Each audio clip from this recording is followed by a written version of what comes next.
Айсұлу! Айсұлу, Луктың иісі шығады аузынан. Қылышбек?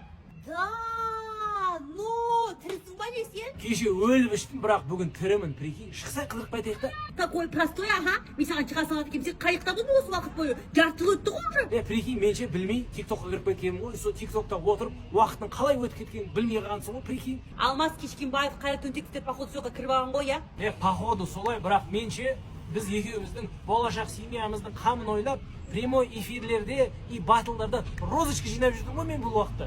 Сен қайтады сол розаның біреуін маған әкесең болады ғой қазір. Бар, тиктокта прямой эфирінде отыра бер. Жаным, мен саған не только розочка, мен саған бір үйір лев сыйлаймын ғой еще, осыдан көресің, бір жарты жыл күте тұршы тағы да. Ой, кеш бар, өтірік айтпай. Барда да туалетке прямой эфиріңді қосып отыра бер, түсіндің ба?